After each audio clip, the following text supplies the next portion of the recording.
एक दफ़ा का जिक्र है, एक जंगल में एक मुर्गी माँ और उसके 3 चूजे रहते थे।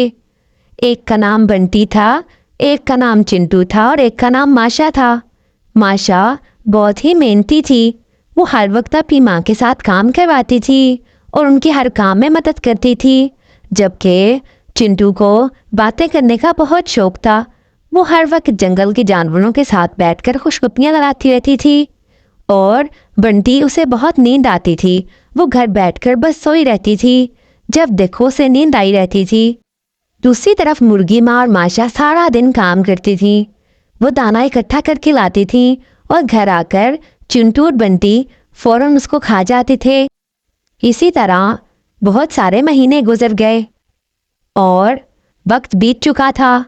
अब सब बड़े हो गए थे।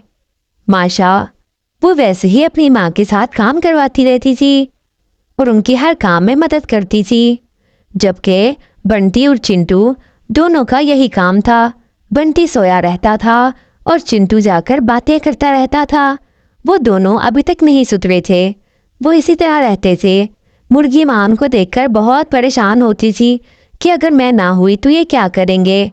एक दिन माशा ने अपनी माँ से कहा कि माँ, ये दोनों तो ऐसे ही कामचोर बने रहेंगे, हमें इसको सबक सिखाना होगा। मेरे पास एक आइडिया है, हम इन दोनों को सबक सिखाते हैं। अगले दिन से माशा और माँ जब भी घर आते वो अपने साथ कुछ भी नहीं लेकर आते थे। वो अपना पेट भरकर वहीं से आ जाते थे और साथ में कुछ नहीं लाते थे। जबकि बंटी और चिंटू तो उन्हीं के सहारे बैठे थे कि वो आएंगे तो वो खाना खाएंगे। इसी तरह 2-3 दिन बीत गए। बंटी और चिंटू ने कुछ भी नहीं खाया था। वो इसी तरह भूखे थे। अब वो बहुत कमज़ोर हो गए थे और उनको भूख लग रही थी।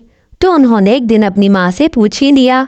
तो माँ ने बताया, मैं अब बूढ़ी हो गई हूँ, मुझसे इतना ज़्यादा काम नहीं होता और माशा भी इतने सारे लोगों का खाना इकट्ठा नहीं कर सकती। तुम सबको मेरे साथ काम पर जाना होगा। तुम अब बड़े बड़े हो गए हो और ज़्यादा खाना खाते हो और इतना खाना सिर्फ हम दोनों इकट्ठी नहीं कर सकती।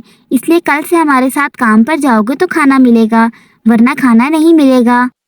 उस दिन से बंटी और चिंटू भी अपनी माँ के साथ जाने लगे और मिलकर सब खाना खाते और इकट्ठा कर कर घर ले आते थे।